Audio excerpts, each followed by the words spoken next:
Hello বন্ধুরা, আমি অনুময় easy math চ্যানেলে তোমাদের স্বাগত। আজকে আমি তোমাদের রিজনিং এর খুব ইম্পর্টেন্ট 6টা ট্রিক শেখাবো, যেগুলো আপকামিং কম্পিটিটিভ এক্সামের জন্য খুবই গুরুত্বপূর্ণ। তাই তোমরা প্রথম থেকে শেষ পর্যন্ত ভিডিওটা দেখবে এবং ভিডিওটা ভালো লাগলে অবশ্যই একটা লাইক করে দেবে এবং বন্ধুদের সঙ্গে শেয়ার করবে, তারাও যেন ট্রিকগুলো সম্বন্ধে জানতে পারে। আসো তাহলে আমরা করে নিই। ফার্স্ট প্রবলেমটা কি আছে দেখো। DLSCK সমান একটা কোড দেওয়া আছে, WIID সমান একটা কোড দেওয়া আছে, PLSC সমান কি হবে সেই কোডটা তোমাকে বের করতে হবে। তাহলে কি করে করবে? যখনই অ্যালফাবেট থেকে অ্যালফাবেট এরকম কোনো কোড থাকবে, তুমি এই অ্যালফাবেট গুলোর নিচে এই অ্যালফাবেট গুলো লিখে নেবে। তোমরা প্রথমে ওই কাজটা করবে, করলেই দেখবে ওখান থেকে কোনো না কোনো ট্রিক বা লজিক তুমি খুঁজে পাবে। আসো তাহলে আমরা লিখে নেই। প্রথমে লিখি আমি BLACK, তার ঠিক নিচে করসপন্ডিং অ্যালফাবেট গুলো লিখবো ECLAN।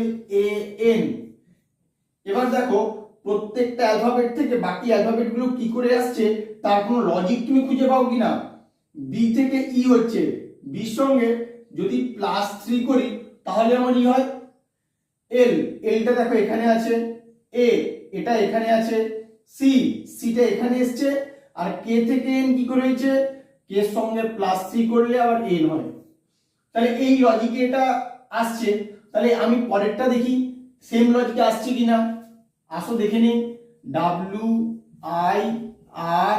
WIRED থেকে কি আসছে, ZEIRG।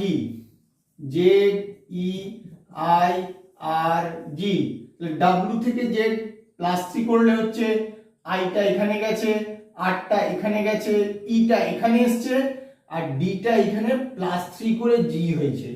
তাহলে দেখো এখানে যে লজিকে এসছে এখানেও কিন্তু সেম লজিকেই এসছে। তাহলে তোমার প্লেস থেকেও কোশ্চেন মার্কের অ্যান্সারটা এই লজিকেই বেরোবে। প্লেসটাকে লিখে নাও PLSC। এরপরে ফার্স্ট যে অ্যালফাবেট তার সঙ্গে দেখো 3 অ্যাড হয়েছে, এখানে 3 অ্যাড করো। পি এর পরে QRS, তাহলে এখানে +3 করলে এস হবে। এবার তুমি এই প্রথম অ্যালফাবেটটা বের করার পরেই কিন্তু অপশনের দিকে যদি তাকাও দেখবে কার শুরুতে এস আছে, 1 নম্বর অপশনের শুরুতে এস আছে, তাহলে ওটাই তোমার অ্যান্সার হবে। কিন্তু বাকিটাও আমি দেখে নেব কি করে আসছে, পরপর অ্যালফাবেট গুলো ওখানের সঙ্গে মিলছে কিনা একটু দেখে নাও। তুমি পাঠাও সেকেন্ডটাকে থার্ডে, তারপরে থার্ডেরটা গেছে ফোর্থে, থার্ডেরটাকে ফোর্থে পাঠাও, আর ফোর্থেরটা এসছে সেকেন্ডে, ফোর্থেরটাকে তুমি সেকেন্ডে নিয়ে আসো, আর ই অর্থাৎ লাস্টে যেটা আছে তার সঙ্গে +3 অ্যাড করে দাও। তাহলে +3 অ্যাড করলে কত হবে, FGH। তাহলে SCLAH হবে তোমার কোশ্চেন মার্কের অ্যান্সার। দেখো কি আছে, SCLAH। তুমি কিন্তু ফার্স্ট অ্যালফাবেটটা বের করেই অ্যান্সার করতে পারবে, শুধু তোমাদেরকে পুরোটা দেখালাম কি করে হচ্ছে। এইভাবে কিন্তু পরীক্ষায় তোমাদের টাইম সেভ করতে হবে। 2 নম্বর প্রবলেমটায় তোমাদের এই কোশ্চেন মার্কের অ্যান্সারটা বের করতে হবে। ফার্স্ট ফিগারটার ক্ষেত্রে জেডটা কি করে এসছে বাকি অ্যালফাবেট গুলো থেকে, সেটা আসার কোনো একটা লজিক তুমি বের করো। সেম লজিকে তোমার কোশ্চেন মার্কের অ্যান্সার বেরোবে। যখন এরকম থাকবে ফার্স্ট কাজ করবে তোমরা, যে অ্যালফাবেট গুলো আছে তাদের প্লেস ভ্যালু লিখে নেবে। ওখান থেকে দেখো কোনো না কোনো লজিক তুমি নিশ্চয়ই পাবে। আমি লিখে নিয়ে আসো। এর প্লেস ভ্যালু কত, এর প্লেস ভ্যালু 1, সি এর প্লেস ভ্যালু 3, পি এর প্লেস ভ্যালু 16, এফ এর প্লেস ভ্যালু 6, আর জেড এর প্লেস ভ্যালু আমি জানি 26। এবার বাইরে যে প্লেস ভ্যালু গুলো আমি পেলাম সেই প্লেস ভ্যালু গুলোকে অ্যাড করে দেখি ওখান থেকে কিছু লজিক আমি পাই কিনা। অ্যাড করো 16, 3, 1 আর 6, 16, 3, 19, আর 20 আর 6, 26। 26 কার প্লেস ভ্যালু, মিডিলে যে আছে তার প্লেস ভ্যালু। তাহলে তুমি একটা লজিক পেয়ে গেলে। এই লজিকেই কোশ্চেন মার্কের অ্যান্সারটা বের করে ফেলো। ডি সমান কত, ডি সমান 4, এইচ সমান 8, জি সমান 7, বি সমান 2। এবার অ্যাড করে দাও সবগুলো। 7 যোগ 8 যোগ 4 যোগ 2, 8 7 15, 15 আর 4 19 আর 2 21। এবার বলো 21 কার প্লেস ভ্যালু হয়, 21 হয় ইউ এর প্লেস ভ্যালু। তাহলে কোশ্চেন মার্কে কি হবে, ইউ হবে কোশ্চেন মার্কে। ইউ অর্থাৎ কত নম্বর অপশন, 4 নম্বর অপশন কিন্তু তোমার কারেক্ট অ্যান্সার হবে। 3 নম্বর প্রবলেমটায় তোমাদের এই কোশ্চেন মার্কের অ্যান্সারটা বের করতে হবে। তাহলে কি করে বের করবে, 9 @ 3 = 72 দেওয়া আছে। @ এর জায়গায় তোমাদেরকে কিছু সিম্বল বসাতে হবে। সিম্বল মিন্স প্লাস মাইনাস এরকম কিছু বসিয়ে তুমি 72 আনার চেষ্টা করো। তাহলে কি করে আসতে পারে, আমি যদি 9 কে 3 দিয়ে গুণ করে দিই কত হয়, 9 3 27। এবার এইটাকে যদি উল্টে লিখে দিই তাহলে কিন্তু আমার 72 আসে, অর্থাৎ এই নাম্বারটা। তাহলে এটার ক্ষেত্রে আসো, 4 কে আমি 7 দিয়ে গুণ করে দিই, 4 7 হয় 28, এটাকে উল্টে লিখে দিলে কিন্তু আমার 82 হয়, যেটা এখানে আছে।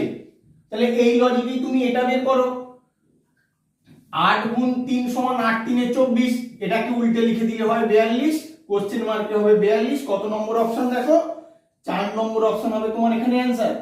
4 নম্বর প্রবলেমটায় 4টে অপশন দেওয়া আছে, এই অপশনগুলোর মধ্যে 3টের কোনো না কোনো ভাবে মিল আছে আর একটা তাদের থেকে আলাদা, সেটা তোমাকে খুঁজে বের করতে হবে। তাহলে কি করে করবে, তুমি একটু ভালো করে লক্ষ্য করলেই দেখতে পাবে যে সংখ্যাগুলো তোমার দেওয়া আছে প্রতিটা সংখ্যাই কোনো না কোনো সংখ্যার বর্গ অথবা কোনো না কোনো সংখ্যার ঘন। তাহলে কোন কোন সংখ্যার বর্গ বা কোন কোন সংখ্যার ঘন আসো আমরা লিখে নিই।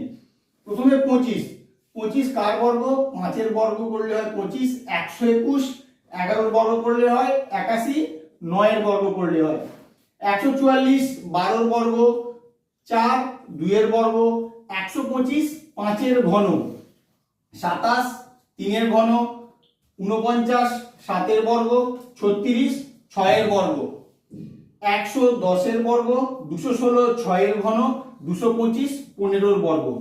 তাহলে এখান থেকে দেখো তুমি কোনো লজিক খুঁজে পাও কিনা আলাদা বের করার জন্য। প্রথমটার ক্ষেত্রে সব সংখ্যাগুলোর বর্গ আছে, দ্বিতীয়টার ক্ষেত্রে দুটো সংখ্যার বর্গ একটা সংখ্যার ঘন, তৃতীয়টার ক্ষেত্রে একটা সংখ্যার ঘন দুটো সংখ্যার বর্গ, আর চতুর্থটার ক্ষেত্রে দুটো সংখ্যার বর্গ একটা সংখ্যার ঘন। তাহলে দেখো এই তিনটের মধ্যে কিন্তু তুমি মিল পাচ্ছ। কিরকম মিল, দুটো সংখ্যার বর্গ আর একটা সংখ্যার ঘন, সেরকম নাম্বারগুলোই তোমার দেওয়া আছে। কিন্তু ফার্স্ট অপশনটার ক্ষেত্রে সব সংখ্যাগুলোর বর্গ দেওয়া আছে, তাহলে এটাই হবে তোমার বাকি তিনটের থেকে আলাদা। 5 নম্বর প্রবলেমটায় তোমাদের এই কোশ্চেন মার্কের অ্যান্সারটা বের করতে হবে। তাহলে কিভাবে করবে, তোমাদের প্রথম কাজ হবে কোন রোয়ের বা কলামের সব এলিমেন্টগুলো বড় আছে সেটা খুঁজে বের করা। আসো আমরা রো ওয়াইজ আগে দেখি। ফার্স্ট রো এর ক্ষেত্রে 33 বড়, সেকেন্ড রো এর ক্ষেত্রে 39 বড়, থার্ড রো এর ক্ষেত্রে কিন্তু 14 বড় হয়ে যাচ্ছে। এবার ফোর্থ রো এর ক্ষেত্রে কি বড় হবে সেটা আমি দেখে বুঝতে পারছি না। তাহলে আমি এখান থেকে কোনো লজিক বের করার চেষ্টা করি, দেখি ওই লজিকটা অ্যাপ্লিকেবল হয় নাকি প্রত্যেকটা রো এর ক্ষেত্রে। আমি 33 আনার চেষ্টা করব এই তিনটে ডিজিট থেকে। তাহলে কি করে আসতে পারে, দেখো এইভাবে তোমরা করলে কিন্তু 33 আসে। 12 কে 11 দিয়ে গুণ করে তাকে যদি 4 দিয়ে ভাগ করো, 4 দিয়ে ভাগ করলে 4 3 12, 11 কে 3 দিয়ে গুণ করলে কিন্তু 33 আসে, যেটা তোমার এখানে আছে। তাহলে সেকেন্ড রো এর ক্ষেত্রে দেখো ওই লজিকটাই লাগে কিনা। ফার্স্টের সঙ্গে থার্ড গুণ করেছি, গুণ করো, ফার্স্টের সঙ্গে থার্ড, তাকে সেকেন্ডটা দিয়ে ভাগ করেছি, ভাগ করো, 2 3 6, 13 3 39। তুমি কিন্তু সেকেন্ড রো এর ক্ষেত্রে এটা অ্যাপ্লাই করতে পারলে। থার্ড রো এর ক্ষেত্রে আসো, আমি এখানে কিন্তু 10 আনবো, বড়টা নিয়ে ভাববো না, 10 আনার চেষ্টা করি, দেখি করতে পারি কিনা। ফার্স্টের সঙ্গে থার্ডের গুণ, গুণ করি, 14 গুণ 5, তাকে সেকেন্ডটা দিয়ে ভাগ করব, ভাগ করো, 7 2 14, অর্থাৎ 10, যেটা তোমার এখানে আছে। ফোর্থ রো এর ক্ষেত্রে আমি সেম লজিকেই কোশ্চেন মার্কের অ্যানসারটা বের করতে পারবো। তাহলে আমি কোশ্চেন মার্কে x ধরে নিচ্ছি। এবার কি করব, ফার্স্টের সঙ্গে থার্ডের গুণ, 18 গুণ 2, এবার সেকেন্ডটা দিয়ে ভাগ করলে কিন্তু আমার ফোর্থ এলিমেন্টটা অর্থাৎ 9 চলে আসে। তাহলে এখান থেকে আমি x এর মানটা বের করলেই কিন্তু অ্যানসার পেয়ে যাব। কত হবে, 18 গুণ 2, নিচে 9 চলে আসবে, 9 দুগুণে 18, 2 দুগুণে 4 হবে আমার কোশ্চেন মার্কের অ্যানসার। কত নম্বর অপশন, 1 নম্বর অপশন। আমরা আমাদের লাস্ট প্রবলেমটাই চলে এসেছি। এটা কি দিয়েছে দেখো, dtx অনুপাত 84 সমানুপাত bxh অনুপাত কোশ্চেন মার্ক। তাহলে dtx থেকে 84 কি করে আসছে তার একটা লজিক তুমি বের করো। যখনই অ্যালফাবেটের সঙ্গে নাম্বারের তুমি কোন রিলেশন দেখতে পাবে, তোমাদের ফার্স্ট কাজ হবে অ্যালফাবেটগুলোর প্লেস ভ্যালু লেখা।